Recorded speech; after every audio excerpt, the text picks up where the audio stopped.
If you suddenly found yourself on the rocky shores of the Aegean Sea, where the air is filled with the scent of sage and rosemary, you might think you had landed on an ordinary Greek island. But Ikaria shatters all stereotypes. Here people live so long that the word old age simply loses its meaning. More than a third of the population reaches the age of 80 and beyond. And meeting someone who has entered their 90s doesn't surprise anyone here. Even more remarkable is that the locals not only reach a venerable age, but also remain active. The elderly easily climb mountains, tend to their gardens, and dance all night at festivals. They get up early in the morning to bake bread in a wood-fired oven, and in the evening they gather in small groups around a campfire or on their home verandas to share a glass of homemade red wine. The secret to a long life here seems to lie in the very landscape itself. The steep slopes force the Icarians to walk several kilometers every day, making their way around vineyards and olive groves. The water in the local springs is rich in minerals, and the climate is mild and humid.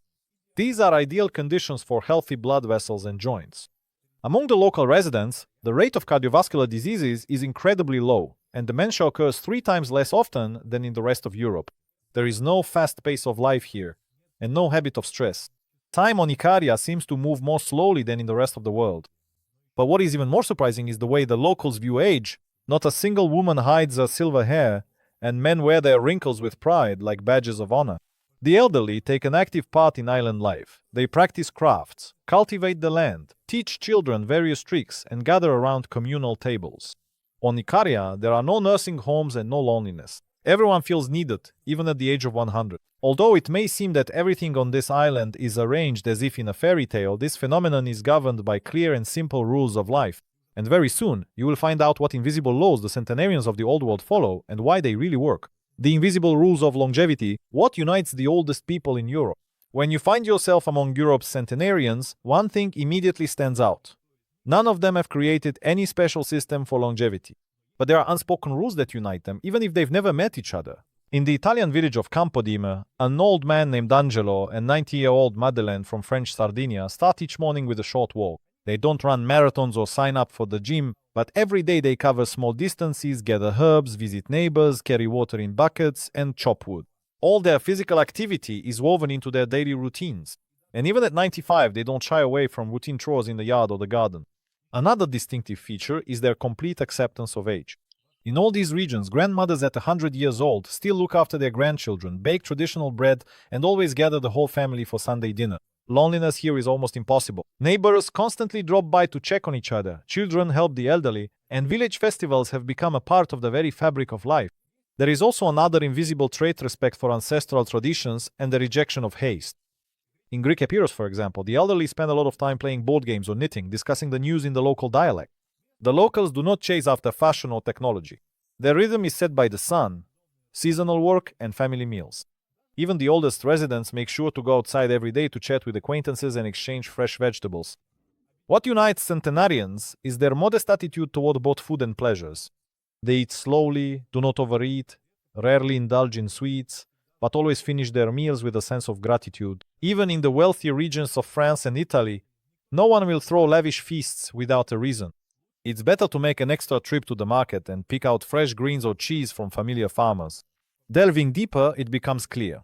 The invisible rules of long livers are not about a list of prohibitions, but are revealed in the details, in the habits of sharing everything with those close to them, in respect for routine, and in the ability to find joy in each day. All of this, like an invisible web, unites the oldest people of Europe, regardless of whether they live by the sea or in the mountains. And then an even more unexpected secret will be revealed: unusual foods that are part of the daily menu of long livers and which are rarely found on the table of the average city dweller. Secret ingredients in their cuisine. What do long livers really eat? Sitting down at the communal table with the long livers of the Old World, the first thing you notice is there are no lavish feasts here, nor are there complicated dishes with dozens of ingredients. Everything is simple yet unexpectedly unusual. The main star of their cuisine is bread made from unrefined flour, baked in a wood-fired oven and seasoned only with first-press olive oil. Even today on Ikaria, the elders still harvest olives themselves, press the oil, and eat it almost daily fresh, tangy, with a slightly bitter taste. Olive oil is not added drop by drop, but generously. It is used not only for salads, but also for frying fish, vegetables, and even for making homemade desserts. Every day, legumes, beans, chickpeas, peas appear on the tables of Icarians and the residents of old villages in Italy and France. They are cooked for a long time, together with garlic and onions, and sometimes wild thyme or rosemary is added, which grows right by the house. Meat is eaten rarely. Most often, it is goat or rabbit raised in their own garden. Chicken or pork only appear on the table during holidays. But cheese and curdled milk are part of almost every breakfast. Dairy products here are made from the milk of their own goats or sheep. And the elders know exactly which neighbor has the freshest yogurt with honey. A lot of attention is paid to seasonal vegetables and greens. In summer, there are eggplants, tomatoes, and zucchini on the table. In winter, cabbage, root vegetables, and onions. Local housewives gather wild herbs, purslane, burdock, nettle, and add them to soups or cottage cheese pies. The wine they drink is almost always homemade. It's made from their own grapes and poured into small glasses, most often for dinner. No one is in a hurry. The drink is sipped slowly, accompanied by conversation or a game of dominoes. But there are also some truly unexpected ingredients. For example, shelled dried beans, which are baked with olive oil and lemon, or the traditional wild pea soup, which is cooked on Ikaria according to an old recipe. Fruits are served fresh from the branch: figs, pomegranates, grapes. Sweets on the island are made from honey, local nuts, and dried fruits, and sugar is hardly used at all. Rose petal jam, which is made in the villages of Epirus, appears on the table only once a year, when the roses are in bloom. It is eaten in small portions, most often with morning coffee. Even the coffee here is unusual. It is brewed strong but drunk very slowly, with one's head tilted back toward the sun, most often on an open veranda. All the products are local, grown, or gathered by hand. You won't find fast food or processed foods here. Bread is baked at home, fish are caught in the sea, and nuts are dried under the sun. The residents of Ikaria and other blue zones of Europe are convinced cuisine should be simple and honest, without additives or excess sugar. The next unusual secret of longevity is hidden not in food, but in habits that may seem strange to us, but are just a normal way of life for centenarians. Forbidden habits, what the elders of the old world do differently. Moving from their simple, flavor-rich tables to their everyday habits, it becomes clear many of the actions of the elders of the old world may seem not only exotic to us, but even contradictory. For example, here no one considers sleep to be their enemy. In the villages of Ikaria and Sardinia, taking a nap after lunch is not considered laziness, but rather an essential part of the daily ritual. Even 90-year-old Mikalis, after a small breakfast, slowly walks out to his yard to sleep for half an hour on a wooden bench under the grapevine, lulled by the sound of cicadas. For many, this may seem like a waste of time, but it is precisely this short midday rest that has become part of the daily rhythm. Another unusual habit is the absence of a strict schedule. The residents of these long-living villages do not live by alarm clocks. Here, the day begins at sunrise and ends only when the last light in the window goes out.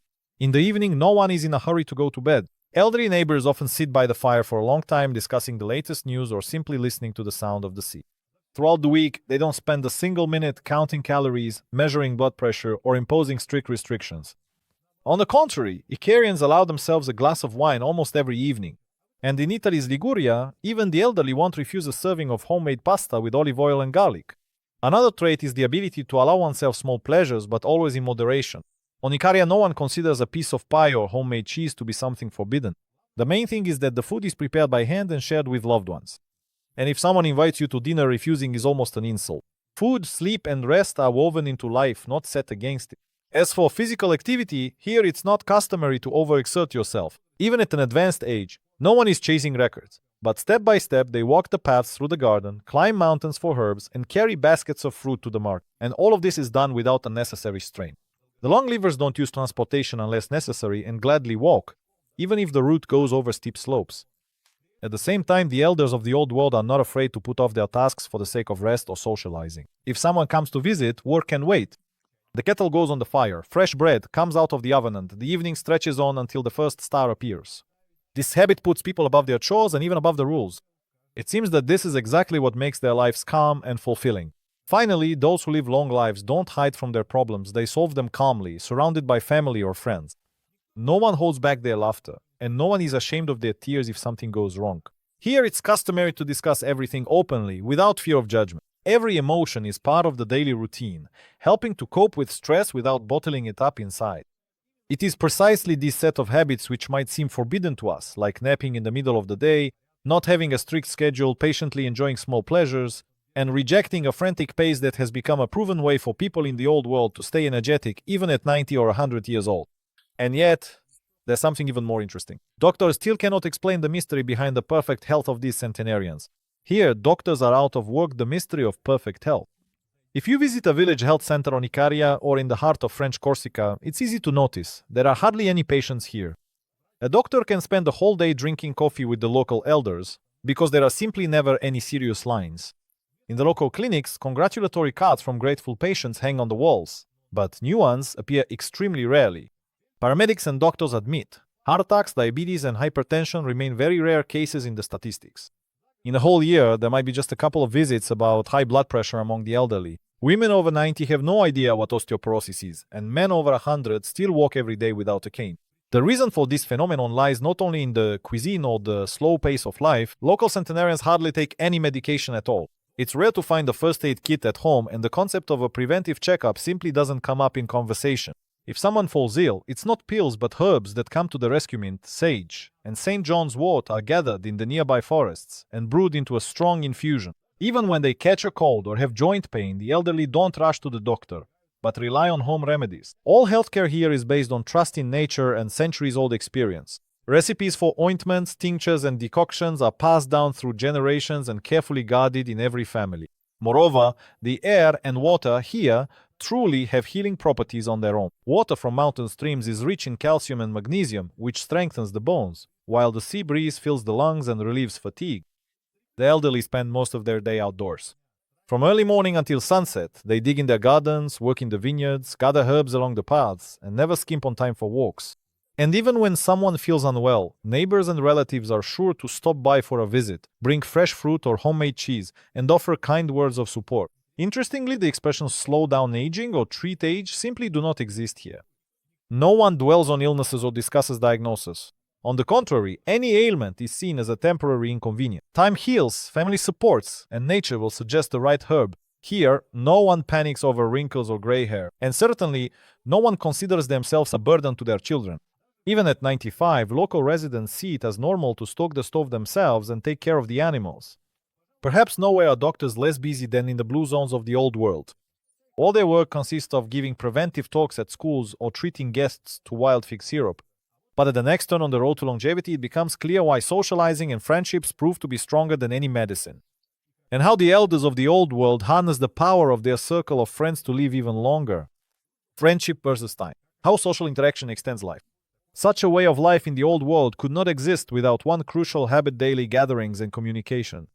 In the small villages of Sardinia or on the slopes of Icaria, even the humblest hut turns into the center of life in the evenings.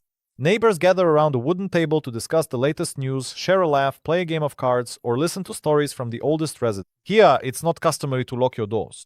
Anyone can drop by for a cup of strong coffee or bring a basket of figs from their own garden. For every centenarian, meeting with a friend or neighbors is something more than just leisure. It's part of a life ritual. Elderly men and women don't stay cooped up at home. They go outside, greet everyone they meet, and exchange firewood, vegetables, or milk. In places like this, no one feels left out. Even at 90, grandmothers take part in lively feasts, discuss family matters, and give advice to the young. On holidays, the streets fill with the sounds of music, the elderly dance with their grandchildren, and any guest becomes one of their own within minutes. On Corsica, late at night by the fire, you can hear old tales, while in Italian villages there are impromptu concerts with guitar or accordion. Surprisingly, it is the close-knit ties within these small communities that save local elders from loneliness and boredom, and sometimes even literally from trouble. If someone is late coming back from the garden, a neighbor will definitely stop by, bring hot soup, or call a doctor if needed. Here, the concept of being lonely simply doesn't exist. Everyone knows they can count on help at any moment, even if their relatives live on the other side of the island. Sometimes friendship even becomes a professional pursuit. In some villages of the French Alps, the elderly organize hobby groups, develop new cheese recipes together, and even hold their own wild oregano gathering competitions. Such gatherings are not a rarity here, but a habit. At the start of each new season or before planting the garden, neighbors gather together to decide who will grow tomatoes on which plot and who will plant onions. A close-knit social circle affects not only the mood, but also everyday life. It's easier to manage the garden together, share the harvest, fix the roof, organize a celebration for the whole village. Even birthday celebrations turn into true family and community events. Homemade dishes, wine, songs fill the tables, and everyone present feels like part of a big team. What's most interesting is that even after their 100th birthday, the elderly remain actively involved in community life. The gatherings don't stop, whether it's winter or summer. Every morning begins with a short visit to a neighbor, and by evening they always gather for a shared dinner or tea. This simple daily routine makes the lives of the old world centenarians rich, filled with the presence of others, and therefore filled with meaning. It's no wonder that such close friendships turn out to be just as important for longevity as fresh air or homemade food. But still, the main question remains, is it possible to adopt the secrets of longevity from the old world in ordinary city life? Very soon, it will become clear how realistic it is to replicate their experience in practice and what it will take to do so. The surprising truth, is it possible to achieve their longevity? When the question arises whether it is possible to replicate the longevity of the inhabitants of Icaria or Sardinia somewhere thousands of miles from the Mediterranean Sea, most experts agree much of what centenarians do is accessible to everyone, even outside the old world. For example, moderate physical activity, which does not require any special equipment or a strict training program. 90-year-old Nicola from Liguria has never been to a fitness club, but every day he walked several miles along village paths, passing through olive groves, gathering nuts, and treating his granddaughter to fresh strawberries. This habit, step by step, can become a part of life in any suburb. It's enough to skip the elevator, walk to the market, spend time working in the garden, or simply get out into nature more often. Traditions of home cooking, despite seeming out of reach, are still practiced even in big cities. In New York or London, you can buy fresh bread, pick up olive oil, beans, and greens at the nearest farmer's market. Many centenarians grow herbs on their balconies and make cheese by hand, even in small apartments. The habit of eating simply, not rushing through meals, and having evening dinners with friends is possible in any country. Spiros, a Greek retiree who moved to America, didn't change his habit. She kept the tradition of making homemade bean soup, inviting neighbors over for coffee, and spending hours talking at the table. Even close friendships, which may seem impossible amid urban loneliness, can still be rebuilt. In urban areas of Europe and the US, interest clubs, neighborhood breakfasts, and farmers' cooperatives are emerging. Some people organize group runs, while others create mini communities on a single floor of their building. A simple postcard to a neighbor or a cup of tea on the porch can turn anonymous apartment blocks into places where no one feels forgotten. As for relaxation, letting go of a rigid schedule and learning to rest during the day are habits that can be adopted even with a busy work routine. 15 minutes on the balcony with a cup of tea or a short walk around the block can help you recharge just as well as a siesta in Icaria. Even small pleasures like homemade cookies or a weekly visit to friends make life brighter and stress less destructive. It's also worth mentioning the attitude towards health. Regular walks, minimizing medication unless truly necessary, trust in home remedies and natural products. All of this is available to those who are ready to swap the pharmacy for a walk in the park and the shelf of processed foods for fresh vegetables from the market. Of course, it's impossible to replicate the climate of Icaria in Boston or Berlin, but creating a small island of tranquility, social connection, and honest cooking around yourself is a very achievable goal. This is how the recipe for longevity from the old world centenarians becomes not a secret for the chosen few, but a perfectly doable guide for anyone willing to set aside a little time for themselves, their loved ones, and simple pleasures. Even if you don't have an olive grove or your own garden, it's important to start small. Take more walks, invite a friend over for dinner, choose products from local farmers. A simple pace of life, home-cooked meals, and genuine connection, these are the three pillars that make age just a number and every day a reason to celebrate.